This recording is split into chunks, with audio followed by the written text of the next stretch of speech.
Et donc, faut-il vous rappeler cette victoire triomphante à l'élection présidentielle? Donald Trump s'apprête donc maintenant à reprendre les rênes du pays avec une équipe renouvelée à ses côtés. On va citer juste les 3 premiers noms de cette équipe. Évidemment, le prochain vice-président, J.D. Vance. Elon Musk, qui a été nommé, c'est confirmé ce matin, à la tête d'un ministère de l'efficacité gouvernementale. On parlait d'efficacité gouvernementale en France. Voilà, ça peut nous inspirer. Et puis, la 3e figure, c'est évidemment Robert Kennedy Jr., que nous suivons depuis longtemps sur Toxin, vous le savez, neveu de l'ancien président John Fitzgerald Kennedy.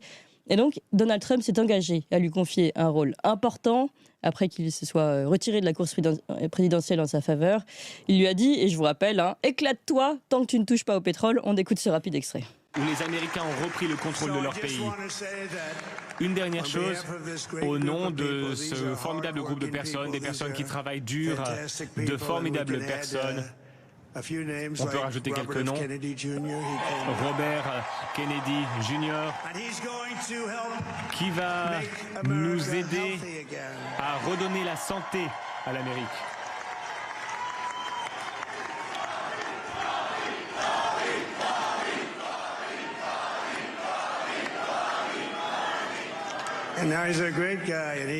Il est super et vraiment, il souhaite faire différentes choses. On va le laisser faire.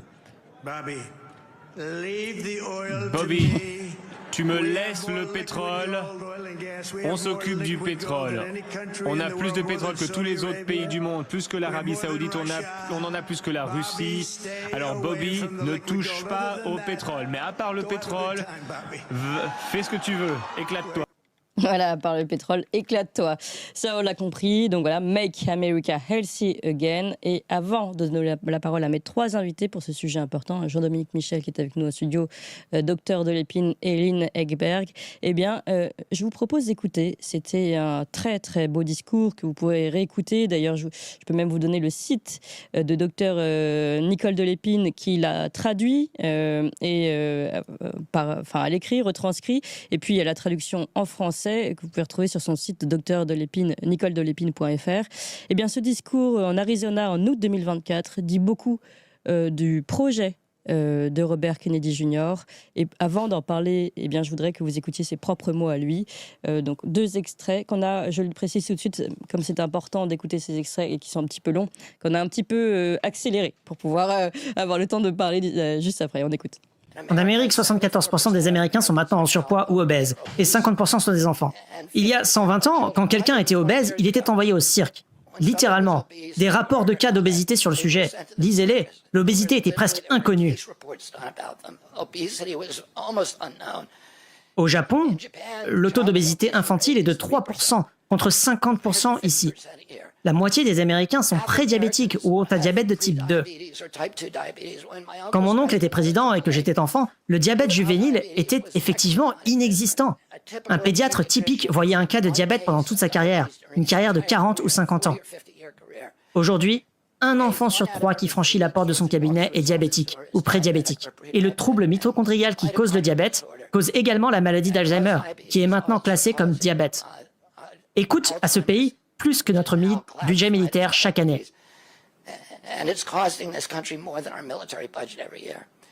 Il y a eu une explosion de maladies neurologiques, jamais vues chez les enfants. ADD, ADHD, retard de la parole, retard sur le langage, syndrome de Tourette, narcolepsie, TSS, syndrome d'Asperger, autisme. En l'an 2000, le taux d'autisme était de 1 sur 1500. Maintenant, le taux d'autisme chez les enfants est de 1 sur 36, selon le CDC, à l'échelle nationale. Et personne n'en parle.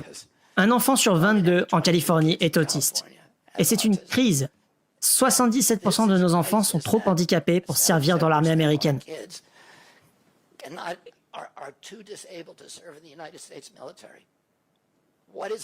Qu'est-ce qui se passe à notre pays? Et pourquoi cela ne fait pas-t-il plus la une des journaux tous les jours? Personne d'autre dans le monde n'éprouve cela. Qu'est-ce qui se passe dans notre pays? On pourrait presque se poser, alors je sais que ce n'est pas le même niveau en France, mais qu'est-ce qui se passe dans notre pays? Qu'est-ce qui se passe dans notre Europe? Qu'est-ce qui se passe en France? Qui sont les coupables de ces maladies? Robert Kennedy Jr. répond aussi dans son extrait. Qu'est-ce qui cause cette souffrance? Je vais nommer 2 coupables. Le premier est le pire, et la nourriture ultra transformée. Environ 70% de l'alimentation des enfants américains est ultra transformée. Cela signifie qu'elles sont fabriquées industriellement dans une usine. Ces aliments sont composés principalement de sucre transformé, de grains ultra transformés et d'huile végétale. Des scientifiques de laboratoire, dont beaucoup travaillaient autrefois pour l'industrie du tabac et qui ont acheté toutes ces grandes entreprises alimentaires dans les années 1970-1980, ont déployé des milliers de scientifiques pour trouver des produits chimiques, de nouveaux produits chimiques, pour rendre la nourriture plus addictive. Et ces ingénieurs n'existaient pas il y a 100 ans. Les humains ne sont pas biologiquement adaptés pour manger ce genre de choses. Des centaines de ces produits chimiques sont maintenant interdits en Europe, mais omniprésents dans les aliments transformés américains. Le deuxième coupable est les produits chimiques toxiques dans notre alimentation, dans notre médicament et dans notre environnement. Les pesticides, les additifs alimentaires, les médicaments pharmaceutiques et les déchets toxiques imprègnent chaque cellule de notre corps. Cette attaque contre les cellules et les hormones de nos enfants est incessante. Voilà, c'était un peu long, mais je voulais qu'on prenne le temps d'écouter. Puis il y avait encore d'autres moments très très forts de ce discours. Le temps d'écouter le fond, finalement, la réalité des chiffres, le fond de la problématique, de ce qui se passe aujourd'hui dans notre santé. Et je vais me tourner maintenant vers 3 personnes qui, justement, travaillent sur ce sujet depuis bien longtemps et qui, je crois, sont très heureuses d'entendre que Robert Kennedy Jr. va pouvoir maintenant œuvrer en la faveur de cette renouvellement de la santé. D'abord, Gérard, docteur Delépine, bonjour. Bonjour. Et merci beaucoup d'être avec nous aujourd'hui. Vous êtes chirurgien, oncologue, statisticien. On parlait tout à l'heure justement des cancers, la multiplication des cancers. Vous pouvez, et vous en êtes ici l'un des spécialistes, vous êtes auteur de nombreux ouvrages avec Nicole Delépine, votre femme, notamment Dysphorie de genre, Autopsie d'un confinement aveugle, Hystérie vaccinale ou encore Les enfants sacrifiés du Covid aux éditions Fauve. On va revenir, vous avez écrit avec Dr Delépine un article suite à ce discours de Robert Kennedy. Vous avez dit « L'arrivée de Donald Trump à la Maison-Blanche, accompagné de Robert Kennedy Jr., apporte un immense espoir à nous médecins soignants qui souffrons depuis plusieurs décennies de la captation des agences de santé par la bureaucratie au service de Big Pharma, Big Agri et plus globalement du capitalisme financier. » On va revenir là-dessus ensemble. J'accueille également Jean-Dominique Michel, bonjour. Bonjour Clémence. Merci beaucoup d'être avec nous ici en studio. Vous êtes anthropologue, expert en santé publique, essayiste, auteur de nombreux ouvrages également, dont dernièrement la fabrication ou la fabrique, je ne me rappelle plus. La fabrication. La fabrication du désastre aux éditions Marco Pieter. Et puis nous avons Eline Ekberg. Bonjour Eline Ekberg. Bonjour. Merci beaucoup d'être avec nous. Vous avez accepté de venir témoigner. Vous n'êtes pas tout à fait familière des plateaux télé. Vous êtes une ancienne traductrice française, en français, pour l'association Children Health Defense Europe. Alors, pour précision, c'est évidemment l'association, c'est l'extension européenne de l'association fondée par Robert Kennedy Jr. Est-ce que vous pouvez nous dire quelques mots sur cette association ?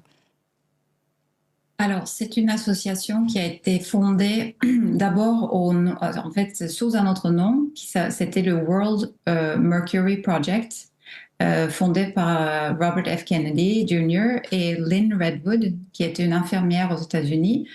Et c'était pour investiguer le lien entre le mercure qu'on trouve dans le poisson, dans les amalgames dentaires, dans les vaccins à une époque, et les troubles neurologiques. Et que le mercure est neurotoxique et il voulait mettre la lumière là-dessus. Ensuite, en 2018, ça a changé de nom pour Children's Health Defense. Et ça a aussi élargi un peu leur scope parce qu'ils se sont intéressés à la nourriture, médicaments, nourriture, hormones, tout ce qui peut abîmer la santé des enfants. Et aux États-Unis, ils sont très avancés dans les maladies chroniques. Oui. On a vu les chiffres, c'est terrible. Oui. Ensuite, en 2020, Robert F. Kennedy Jr. est venu en Allemagne parce qu'il a vu ce qui se passait avec les vaccins Covid et le fait que ça devenait obligatoire pour certaines catégories de la population. Et il a alerté sur le fait que c'était peut-être imprudent. Déjà, c'est illégal de le rendre obligatoire. Et il a encouragé Children's Health Defense Europe à s'établir au niveau de l'Europe pour informer aussi tous les pays européens dans leur langue. Oui, voilà. Et mener son combat, un combat local évidemment. Donc, on l'a compris, tout ça, c'était pour la santé, notamment la santé des enfants. Et Lynn Ekberg, c'est aussi en tant que mère de famille que vous avez souhaité témoigner aujourd'hui, parce que pour vous, vous me l'avez dit dans la préparation de cette émission, ici, l'arrivée de Robert Kennedy Jr. vous apporte un grand espoir pour votre famille, pour vos enfants. Oui, je pense que, en fait, moi, je me suis tournée vers Children's Health Defense en 2020, justement parce que je m'intéressais aux effets néfastes du masque pour les enfants, parce que ça me touchait personnellement et mes enfants à l'école. Et ils avaient beaucoup de bons articles scientifiques qui expliquaient pourquoi le masque est dangereux. Et c'est à partir de là que j'ai commencé à les suivre. Et c'est extrêmement encourageant ce qu'ils font. La plupart des gens qui travaillent chez Children's Health Defense aux USA, ce sont des mères de famille, des médecins, des gens qui ont vécu de près des dommages vaccinaux ou des dommages liés à des médicaments. Et c'est pour ça que leur action est très puissante. Docteur Gérard Delépine, vous avez vous-même rencontré à plusieurs reprises Robert Kennedy Jr. Il vous a invité à faire notamment donner des conférences sur des sujets sur lesquels vous étiez particulièrement en pointe. Est-ce que vous pouvez nous en parler et nous dire quel personnage c'est, enfin quel homme c'est?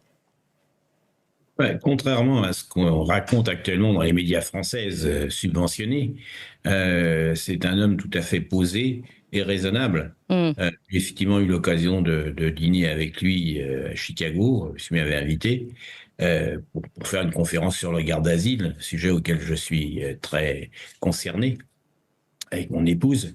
Et il m'a fait effectivement l'effet d'un homme politique dont on aurait besoin en France.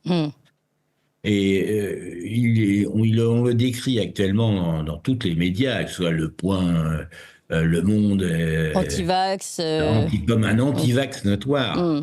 Or, il n'est absolument pas anti-vax, il le dit clairement. Il s'engage à ce que tous les Américains qui veulent être vaccinés puissent l'être. Il s'est engagé très clairement récemment. Oui. Et simplement, il demande que les vaccins soient sûrs et qu'ils suivent des systèmes d'essais qui soient cohérents avec les autres médicaments. Le vaccin est un médicament comme les autres, mais ce n'est pas avec un bon Dieu, c'est un médicament. Et comme tous les médicaments, il doit y avoir une balance avantage-risque qui soit correctement posée. Et il faut même qu'elle soit plus sévère que pour un médicament ordinaire. Parce qu'un médicament ordinaire s'adresse à quelqu'un de malade. Et donc qui a quelque chose à gagner, c'est la guérison de sa maladie. Le vaccin s'adresse à des gens sains. Donc le problème, on ne peut pas accepter des accidents qu'on va imposer à des gens sains. Donc sur cette problématique, il est absolument impeccable. Et ce qui gêne beaucoup les laboratoires pharmaceutiques, et c'est eux qui mènent cette campagne de diffamation envers Robert Kennedy, c'est qu'il veut simplement qu'il y ait des essais convenables et que les agences sanitaires qui sont censées nous protéger ne soient plus captives de ces mêmes intérêts pharmaceutiques. Et ça, c'est un tort énorme. Et Robert Kennedy a compris par ses antécédents familiaux qu'il va mieux être protégé. Effectivement, j'ai dîné avec son garde du corps et on a pu discuter, car il se sait menacé. Bien sûr. Et espérons que les leçons du passé lui serviront à se protéger, comme d'ailleurs Trump. Oui, mais ça, on va revenir sur ces menaces, mais surtout pourquoi est-il menacé? Parce que lui-même menace des intérêts gigantesques financiers, et c'est tout le sujet qu'on va aborder ensemble. Je me tourne vers Jean-Dominique Michel. Jean-Dominique Michel, vous aussi, vous m'avez écrit pour souligner l'importance de cette élection et surtout de l'arrivée de Robert Kennedy Jr. dans ce gouvernement. Pour vous, c'est finalement un tsunami. Avant de vous donner la parole, je tiens à vous dire qu'on est extrêmement nombreux ici ce matin, 7400, on me dit dans les derniers chiffres. On est à à une centaine d'auditeurs YouTube de France 24, qui est la première radio numérique. Là, on battrait toutes les radios si on se joignait, si on était quelques centaines de plus. Donc n'hésitez pas, et des pouces, et des cœurs, et des likes. Et moi, je me tourne vers Jean-Dominique Michel pour savoir justement ce tsunami qui, selon vous, va arriver. C'est très intéressant d'entendre effectivement la campagne de diffamation qui s'adresse à Robert Kennedy, parce qu'en fait, nous avons aujourd'hui, et tous les experts en santé publique le savent, des politiques profondément anti-santé. Et quand lui vient rappeler la réalité des dommages que ça crée dans la population et des multiples distorsions, évidemment, on le décrit comme un épouvantail. Et pourquoi a-t-on des politiques anti-santé? En fait, ça joue sur deux piliers. Le premier, c'est qu'on ne s'occupe pas des facteurs de risque qui endommagent la santé de la population, qui ont été rappelés, essentiellement la malbouffe, la pollution chimique, la sédentarité et le stress, qui génèrent 80% des maladies dont souffre la population, qui seraient évitables si on s'occupait des facteurs de risque. Donc on a une énorme morbidité aujourd'hui qu'on pourrait éviter, qui frappe les enfants, les gens de tous âges, les personnes âgées. Et puis d'un autre côté, on a un système de santé dont la priorité n'est plus de s'occuper de la santé de la population, mais de réserver des débouchés économiques à une industrie. Alors vous savez, le complexe militaro-industriel et l'industrie pharmaceutique se tirent la bourre pour savoir qui est le premier d'année en année. Et tout comme nos politiques d'affaires étrangères, de géopolitique sont instrumentalisées par le complexe militaro-industriel en Occident, c'est vraiment le moteur de l'économie américaine depuis des décennies, eh bien, les systèmes de santé sont complètement pris en otage par les pharmas qui infiltrent toute la chaîne, c'est parfaitement documenté, des facultés de médecine aux cabinets privés, en passant par les agences gouvernementales, les organisations internationales, en n'ayant plus depuis longtemps comme priorité la santé des gens, mais ce que ça peut rapporter. Et donc, on est dans ce décalage scandaleux et extrêmement compliqué. Et quand Robert Kennedy, qui connaît extrêmement bien son sujet, qui documente toujours, c'est un avocat, donc il documente tout ce qu'il avance de manière très rigoureuse, évidemment que c'est parfaitement inquiétant pour les intérêts en question. Mais ça va même, je pense que vous l'avez évoqué, mais à chaque fois en abordant des champs différents, Big Pharma, l'agriculture industrielle et finalement l'industrie militaire. Est-ce que c'est pas finalement la même grosse, est-ce qu'ils ne se tiennent pas la main, en tout cas, toutes ces industries, Big Pharma, Big Agri, on pourrait dire Big Army, puisqu'on le voit, d'ailleurs, il le dit, à un moment donné, j'ai pas coupé l'extrait, mais Robert Kennedy explique dans un autre discours que finalement, ces derniers vaccins du Covid étaient créés par l'industrie militaire en premier. Donc on voit bien que tout ça est lié. Et puis on voit bien, pour revenir sur la santé, que l'agriculture, finalement, aujourd'hui, crée des malades qui est elle-même soignés par Big Pharma. Tout ça est relié. Donc finalement, c'est un monde, c'est vraiment un univers parallèle de la finance qui est ici concerné par cette reprise en main de Robert Kennedy Jr. Oui, et Robert Kennedy est aussi un des meilleurs connaisseurs de la manière dont le système s'est complètement déformé dans le sens que vous dites.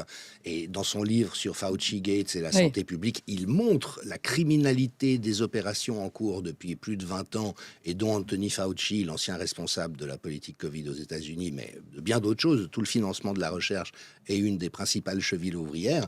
Et là, il y a un tel degré de criminalité que ça va être extrêmement intéressant, parce que si Robert Kennedy va au bout des choses avec le soutien de Trump, ça veut dire quand même qu'on va mettre en lumière des choses que la plupart des gens ignorent et qui sont abominables en termes d'impact destructeur sur la population et de truanderie. Lui, il est parfaitement déterminé à le faire. Après, reste à savoir s'il aura vraiment le soutien de Trump, parce que ça revient à mettre à nu l'organisation de nos sociétés dans la manière dont elles ont dérivé aussi hors du champ de préférence et de décision des populations. Il n'y a plus de démocratie depuis certaines décennies. Vous le savez bien en France, à la suite de la votation sur le traité européen de 2005. On ne respecte plus la volonté des populations.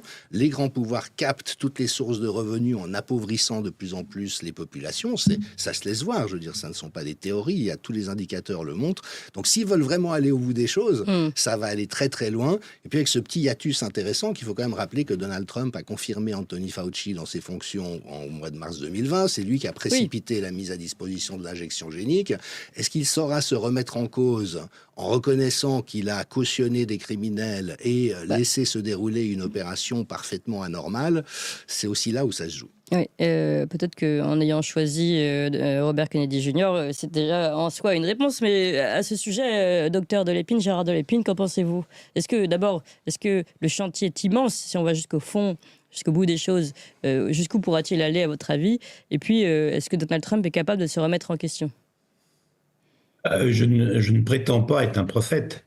Et tous ceux qui le prétendent se trompent en général, hein. Je pense que les instituts de sondage, qui sont les prophètes désignés, ont montré leurs limites. Et moi, je ne suis pas un institut de sondage, donc je ne sais pas. Hmm. Ce dont je suis certain, c'est que Robert Kennedy fera tout ce qu'il peut pour atteindre ses buts. Oui. Alors, Il a une bonne oui. connaissance du milieu. Il a quand même un soutien très net et très déclaré de Trump. Donc on peut espérer qu'il fera une grande partie du job. Comme vous, tout à l'heure, et comme vous avez écrit dans cet article, cette bureaucratie au service de Big Pharma, Big Agri et plus globalement du capitalisme financier, on commençait à en parler avec Jean-Dominique Michel. Je vous voyais hocher de la tête. Est-ce que vous pouvez revenir aussi sur cette alliance, finalement, cette nouvelle alliance entre le capitalisme... Enfin, nouvelle, on va dire, cette alliance peu connue entre le capitalisme financier, Big Pharma, Big Agri, enfin toutes ces... Et même Big Army, si on peut dire ça comme ça.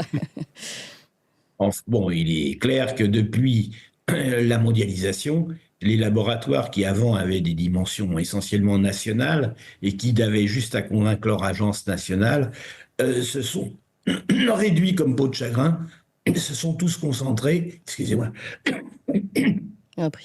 et donc ont donné naissance à des monstres. Le grand laboratoire pharmaceutique distribue environ 90% des médicaments dans le monde. Donc certains ont des budgets qui dépassent le budget de nombreux États. Donc ils ont une puissance financière colossale. Et cette puissance financière, ils ne l'utilisent pas à fabriquer des médicaments. Hein. La plupart, prenons l'exemple des vaccins Covid, ils n'ont pas été créés par les laboratoires que les ont vendus, mais uniquement par des petites unités qu'ils ont rachetées. Hein. Donc, quand ils pleurent sur les dépenses invraisemblables de la recherche, tout ça, c'est du pipeau. Ce sont des mensonges. Donc, ils utilisent leur manne financière colossale à corrompre. Oui. Et ils corrompent nos députés. J'en ai des exemples très clairs que je ne nommerai pas, au plus haut niveau, simplement par les responsables Non, mais financiers sans les des nommer, vous partis. pouvez nous expliquer un peu le fonctionnement, peut-être? Comment le fonctionnement? Un parti a besoin d'argent. Parce que vous avez un contributeur qui vous propose de grandes sommes pour vous aider à faire triompher vos idées, vous acceptez, même si ce contributeur est un laboratoire pharmaceutique. Hein.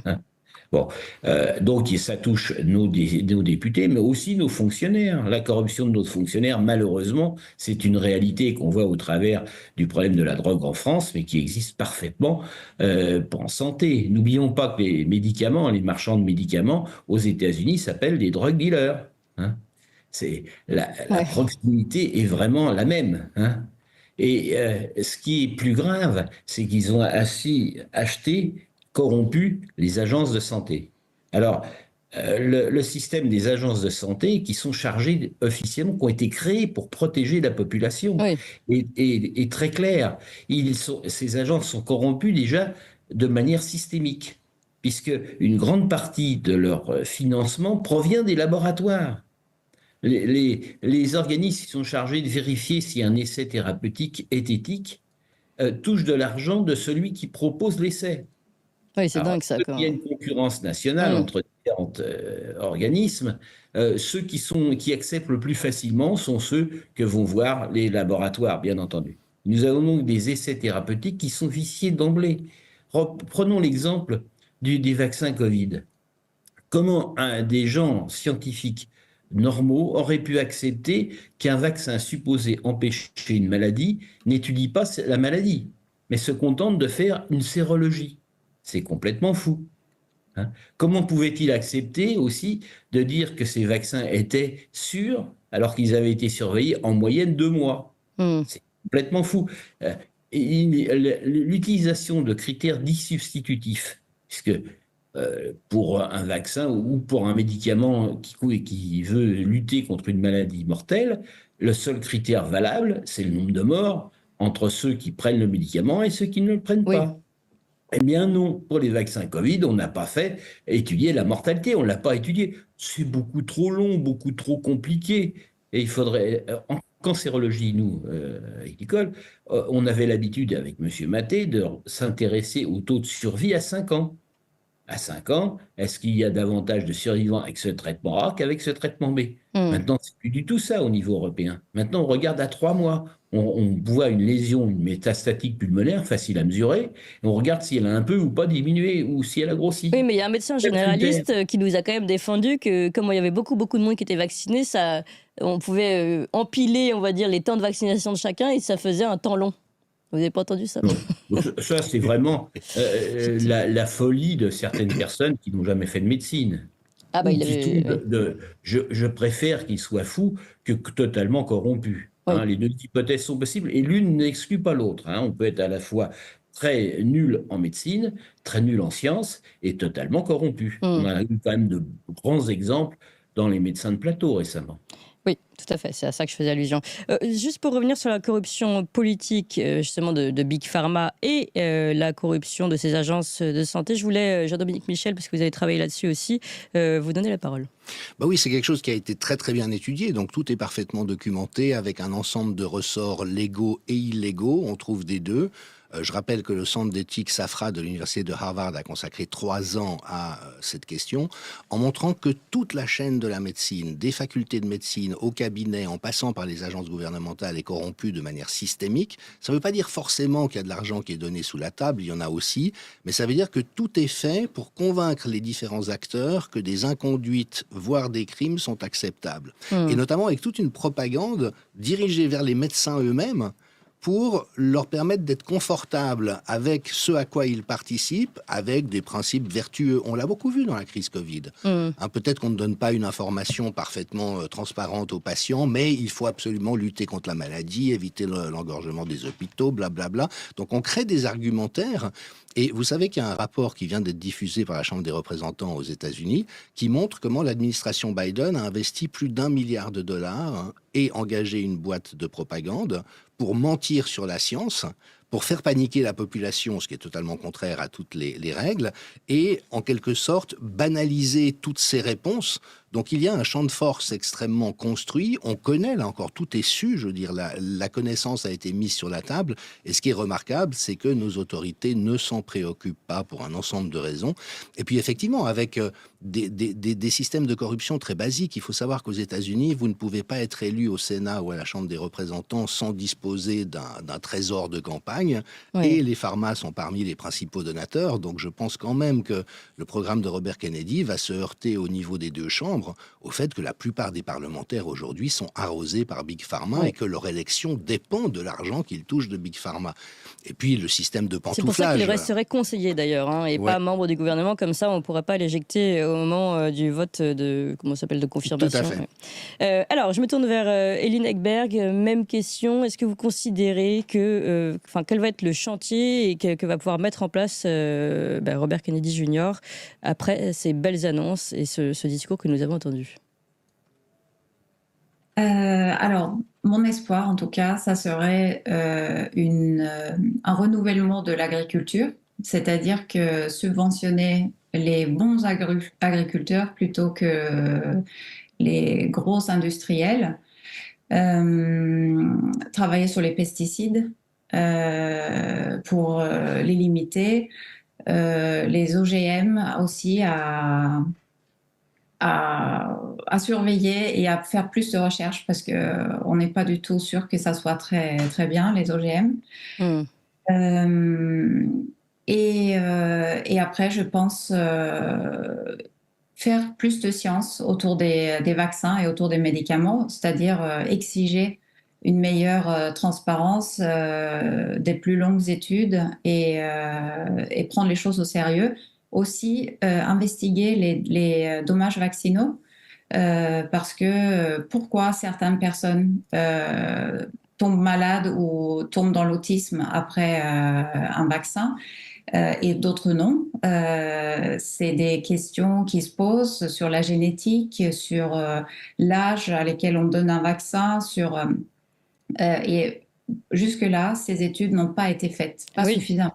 Et là, vous avez entendu dans l'extrait du discours qu'on a pu entendre de Robert Kennedy Jr., il disait sur l'autisme, on était sur 1 sur 1500 dans les années 2000 et aujourd'hui 1 sur 36. Il une véritable multiplication des cas autistiques. Alors, je pense qu'il s'arrête aux États-Unis, mais tout de même, ça reste très, très important. Et c'est la question qu'il pose, mais pourquoi personne n'en parle? Qu'est-ce qui se passe dans notre pays? Et évidemment, on sait derrière, il explique dans la suite que je vous ai fait écouter, hein, produits chimiques, produits agrochimiques, alimentation transformée, pesticides et toutes ces choses-là qu'il va falloir en effet retravailler, interroger. Et donc avec un très très vaste chantier et également donc une mise en danger. Est-ce qu'on parlait de la mise en danger? Est-ce que vous aussi, Hélène Ekberg, vous pensez que là, il va être plus en danger que jamais, Robert Kennedy Jr.? Je l'espère pas. J'ai l'impression que... Oui, je trouve qu'il est d'un rare courage d'être dans la situation dans laquelle il est, mais je sais que c'est quelqu'un qui est très croyant et qui a traversé beaucoup de choses difficiles. Oui. On a perdu Dr Delépine. Oui, vous disiez, il est très croyant. Ça, c'est vrai que je l'ai entendu aussi dans son discours. Il dit, j'ai prié pour sauver ses enfants de maladies orphelines, pour pouvoir avoir un poste un jour qui me permette de pouvoir changer les choses. Et il dit d'ailleurs, ma famille était contre cette alliance avec Donald Trump. Je ne le fais pas de gaieté de cœur, mais il le fallait au nom de ses enfants. Et on sent qu'il est porté par quelque chose presque qui le dépasse, là, Hélène Ekberg. Oui, moi je pense qu'il est porté par quelque chose qui le dépasse, qui est plus important que lui. Oui. Et, bon, il le dit dans de nombreuses interviews que c'est pas une possibilité d'abandonner sa mission. Oui, on va voir jusqu'où il peut aller. Jean-Dominique Michel, justement, par rapport à cette mission immense, les freins, mais aussi justement cette forme de destinée qu'il a et qu'il pense, ce devoir qu'il pense avoir vis-à-vis des enfants. Oui, très clairement, mais qui est aussi un devoir d'honnêteté élémentaire. Vous savez qui est le principal propriétaire de terres agricoles aux États-Unis aujourd'hui? Bill Gates, qui promeut l'agriculture OGM, qui veut modifier le climat en envoyant des particules dans l'air, qui veut réformer notre alimentation. Et vous vous souvenez, les médias très mainstream, Die Welt et Politico se sont posé la question, mais qui a déterminé la politique mondiale face au Covid? La réponse, c'est Bill Gates, qui n'a aucune compétence en la matière, qui a fait un deal avec Fauci, le très criminel responsable de la politique américaine de santé jusqu'à il y a peu, dans les années 2000, pour s'octroyer un blanchiment de réputation. Bill Gates avait une réputation exécrable, c'est un grand pirate qui a à peu près tout piqué à Apple, avec des business models. Alors, c'est quoi un blanchiment de réputation? C'est quelque chose que les Rockefeller avaient commencé à l'époque. Le père Rockefeller avait fait tirer sur là une foule de grévistes qui évidemment avaient porté un petit peu ombrage à sa réputation, et il a mandaté un cabinet de conseil qui lui a conseillé de faire de la pseudo-philanthropie pour se racheter une réputation. Pourquoi pseudo-philanthropie? Parce qu'en fait, c'est une philanthropie qui est tellement intéressée que les retours sur investissement sont massifs. Oui. Et Gates le dit, pour chaque dollar qu'il investit à titre philanthropique dans la santé, il retire $40 en retour. Est-ce qu'on peut faire un petit point, juste un petit arrêt sur cette philanthropie? Parce que d'ailleurs, c'est encore un point qu'explique Robert Kennedy Jr. Il dit, il donne des exemples, il dit il y a des vaccins, notamment le vaccin DTP que nous avons arrêté, nous, aux États-Unis, depuis une quarantaine d'années. Enfin, je ne connais plus les chiffres exacts. Mais en Europe, ceux-ci ont été arrêtés également. Mais on les distribue en Afrique, soi-disant philanthropiquement, soi-disant c'est du don, c'est pour le bien d'autrui, etc. Et on s'est rendu compte que ces filles, notamment, je crois, qui avaient été vaccinées, tombaient malades et mouraient, malheureusement, plusieurs années plus tard. Et c'est que beaucoup plus tard, et grâce au travail de Robert Kennedy Jr., qu'ils se sont rendus compte qu'il y avait un lien entre ces morts et puis cette vaccination offerte. C'est ce que Peter Abbey, qui est un grand anthropologue et médecin, a découvert en Afrique, c'est que les enfants vaccinés avaient un taux de mortalité 10 fois plus important que les enfants non vaccinés, pour quelque chose qui est censé les protéger. Et donc, il a tout de suite remonté ça à l'OMS, qui s'est dit intéressé dans un premier temps. Ce sont des données qu'ils font considérer, et depuis, plus rien. Et au fond, c'est vrai qu'on traite Robert Kennedy d'antivax, mais lui, tout ce qu'il veut, c'est que les données soient transparentes et accessibles, et puis qu'on assainisse la science, qui est devenue extrêmement toxique. Juste pour terminer sur Bill Gates, vous aurez probablement vu passer le post de Candace Owens, la journaliste américaine, qui disait « Je ne suis pas d'accord avec la plupart des gens, je suis quelqu'un de compassionnel, je propose qu'on renonce à la peine de mort pour Bill Gates et qu'on fasse un deal avec lui pour une prison à vie qui correspond correspondrait à la gravité de ses crimes sous une forme atténuée. Et puis comme on est compatissant, on va aussi s'occuper de sa santé en vérifiant qu'il ait le programme vaccinal complet. Donc, Le sien, oui, donc. mais là, il y a vraiment un énorme lézard. C'est-à-dire que Gates, qui de mèche avec le World Economic Forum, a colonisé l'OMS. Ça a donné la tonalité de toutes les politiques de santé dans tous nos différents pays par cabinet de conseil interposé. Donc si on veut aller au bout de l'affaire, c'est ça qu'il faut démasquer, c'est ça qu'il faut faire tomber. Y arrivera-t-on? C'est quand même intéressant de voir comme Zuckerberg, Gates et Bezos montrent patte blanche avec Trump maintenant. Zuckerberg regrette d'avoir appliqué la censure que voulait la Maison-Blanche. Oui. Bezos Oui, aussi. il y a eu des Gates changements se dit collaborons pour l'avenir de l'humanité. Mais comment vous voulez collaborer avec des criminels pareils? Donc ça sera très intéressant de voir sur quoi ça débouche. Il y a eu des retournements de veste, évidemment, comme le dit la chanson « Je retourne ma veste ». Alors, docteur Delempine, pareil sur ce chantier, à votre avis, quel ouvrage va-t-il pouvoir aborder en premier et comment faire aussi pour s'en prendre aux agences de santé, au capitalisme, au Big Agri, Big Pharma? Est-ce que c'est faisable même pour un gouvernement aussi puissant soit-il? Le président des États-Unis a quand même des pouvoirs que n'ont pas les Européens. Et surtout lorsqu'il a à la fois la majorité au Sénat et vraisemblablement à la Chambre des représentants. Et à la juridiction suprême, à la Cour suprême des États-Unis. Alors, pour confirmer ce que disaient nos autres auteurs, je tiens à ce que vous lisiez, bien entendu, ce livre de Robert Kennedy qui montre Anthony Fauci, Bill Gates, Big Pharma. C'est vraiment l'ouvrage absolument à lire. Et vous aurez le détail de tout ce qu'il donne et surtout l'argumentation précise avec un nombre de références qui dépasse celles que nous, on met dans nos livres avec Nicole. C'est considérable et c'est vraiment un immense travail. Donc, et là-dessus, les choses à faire, c'est quand même... moi, je vais assez loin. J'ai écrit récemment que le budget de la France pourrait être facilement assaini en supprimant au moins la moitié des agences. Agences générales. Et pour les agences de santé, je suis beaucoup plus sévère, c'est toutes les agences de santé. La première type, c'est l'agence régionale de santé. Ces agences régionales ont été créées pour à la fois améliorer l'état du système français sanitaire et pour diminuer leurs coûts. Et lorsqu'on regarde leur effet, elles ont totalement fichu en l'air le système sanitaire français. On était parmi les premiers du monde en 2000 et maintenant on est au 23, 24e rang. Bon, les États-Unis sont au 72e rang, donc on a encore de la marge. Mais chuté de manière diabolique. Et quant au coût, on est ceux en Europe qui dépensons le plus pour notre santé. Alors c'est vrai qu'on dépense également 2 fois moins que la moyenne des Américains. Mais on est quand même parmi les plus mauvais. Donc si on juge un organisme à ses résultats, les ARS ont été une totale catastrophe. Et il faut savoir que les directeurs des ARS sont souvent pas des médecins, en tout cas pas des gens qui ont traité des malades, et qu'ils touchent quand même plus de 15 000 euros par mois. Donc on pourrait vraiment faire une grosse économie.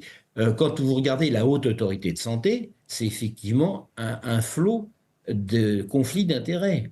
Les experts sont systématiquement des gens bourrés de conflits d'intérêts. Et c'est le ministre de la Santé française, un ministre ancien, qui a dit « Les gens qui n'ont pas de conflits d'intérêts sont des experts sans intérêt ».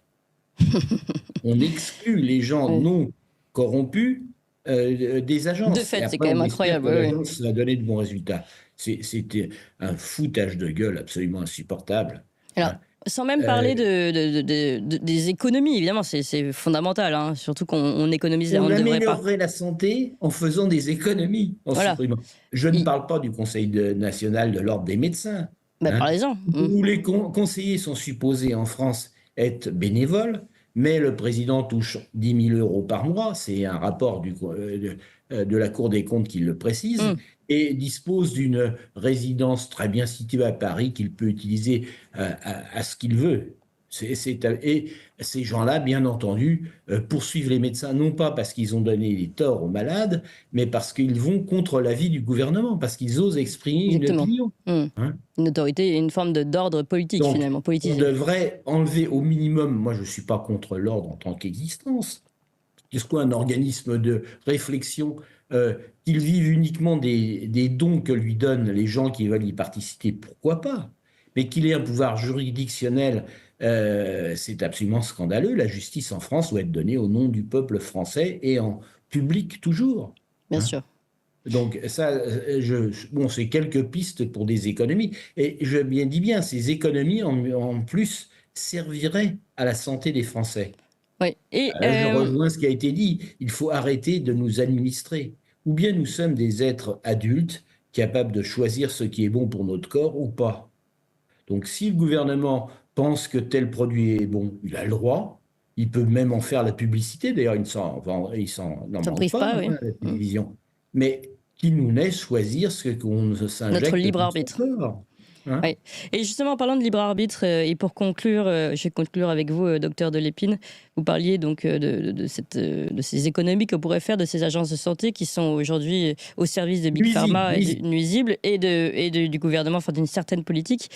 Et puis, autre chose, vous disiez que ce serait aussi retrouver un espoir en tant que médecin, en tant que soignant, et même une liberté. Est-ce que vous pouvez nous en parler aussi de peut-être de ce que vous avez vécu, de ce qu'ont vécu les médecins qui n'allaient pas dans le sens du gouvernement et qui ont voulu interroger certains vaccins, qui ont voulu interroger certains intérêts pharmaceutiques? Ah bah là c'est grave. Avec mon épouse, on a la chance, en quelque sorte, d'avoir été ressenti comme dissident depuis très longtemps, depuis 30-35 ans. Depuis 30-35 ans, on est donc en butte à la mafia médicale. Ça nous a forgé une certaine solidité et également une méfiance renforcée, car on les voyait venir. Et je dois dire que j'ai été très triste de voir certains martyrs médecins ils ont dit « je suis contre la vaccination, je ne me vaccinerai pas et puis je donnerai tel traitement ». On pouvait le faire, il ne fallait pas le dire. Il ne fallait pas le dire comme cela, hein. Il y avait moyen pour un médecin d'échapper en étant malhonnête, hein, donc en étant malhonnête, mais pour le bien des autres. Hein. Ils ont oublié la résistance. Mon beau-père était dans la résistance française, c'était un des fondateurs de la sécurité sociale, M. Guignard. Oui. Et les premières choses que faisaient les résistants, c'était de se faire des faux papiers. Et là, on a eu toute une série de martyrs médicaux qui ont refusé les faux papiers. C'était très bien, c'était l'éthique. Personnellement, je n'ai jamais fait de faux certificat de ma vie. Mais je pense que si j'avais été en exercice à ce moment-là, j'aurais fait un faux certificat pour moi. Pour pouvoir rester en place. Pour rester en place et rendre service aux autres. Bien sûr, c'est pas pour rester en place. Bien sûr, bien sûr. Non, mais j'ai bien compris, rester en place et faire ce que vous avez à faire. Pour se rendre compte, par exemple, de la nocivité de l'ARS, j'en avais parlé un petit peu tout à l'heure, j'ai été un des promoteurs de la non-amputation des malades atteints de cancer des membres. J'ai d'abord été attaqué par le Conseil de l'Ordre, qui disait que c'était une méthode non évaluée. Et j'étais prêt d'être interdit à vie au moment où, heureusement, le ministère de la Santé américaine a sorti un opuscule qui était un audit qui disait exactement ce que je disais. Donc là, le Conseil de l'Ordre a passé l'éponge, entre guillemets. A passé l'éponge très rapidement. C'est dingue.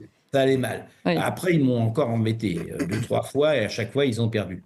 Mais le fait qu'ils puissent, comme cela, aller contre la science, parce que ce que j'ai appris, c'est qu'on n'a pas le droit d'inventer en médecine quand on est français.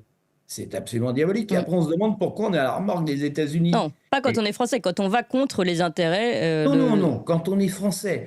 Quand je disais ça ne sert à rien d'amputer les membres des gens atteints de cancer, il suffit d'enlever correctement leur tumeur, je n'allais pas contre les intérêts des laboratoires à ce moment-là.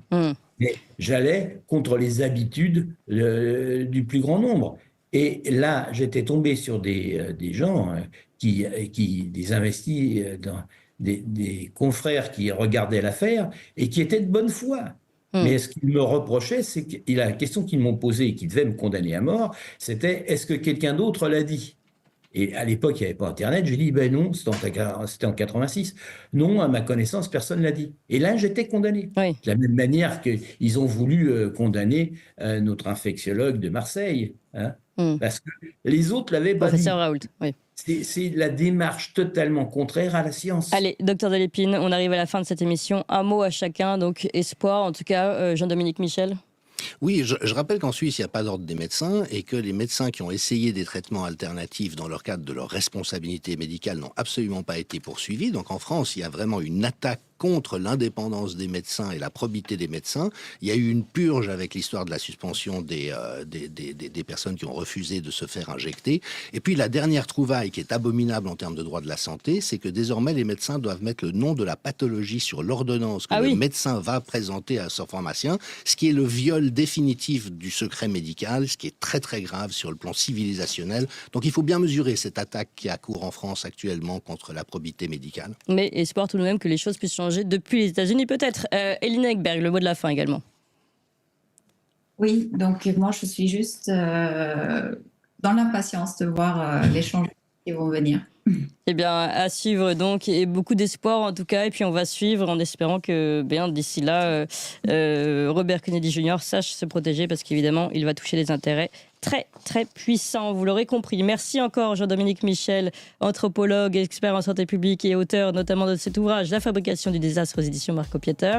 Merci docteur Delépine, chirurgien, oncologue, statisticien et auteur notamment des enfants sacrifiés du Covid aux éditions Fauve. Et merci à vous, Elina Ekberg. Vous êtes ancienne traductrice pour l'association Children Health Defense Europe, donc pour l'Europe.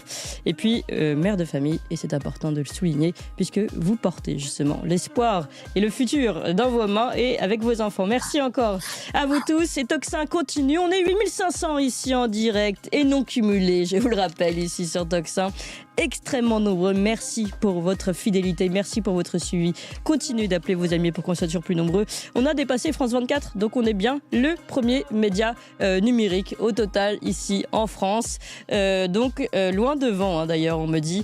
On continue. Merci pour votre confiance. Continuez d'ailleurs pour ceux qui apprécient cette émission, qui veulent qu'elle soit portée sur le long terme. Vous pouvez nous faire un don.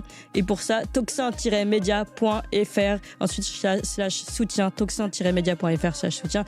Vous voyez l'importance aussi des médias différents et cela n'est pas gratuit. Nous avons une équipe de plus en plus nombreuse grâce à vous, du matériel et voilà, des gens qui travaillent et qui donnent une parole, qui prennent des risques aussi pour leur carrière.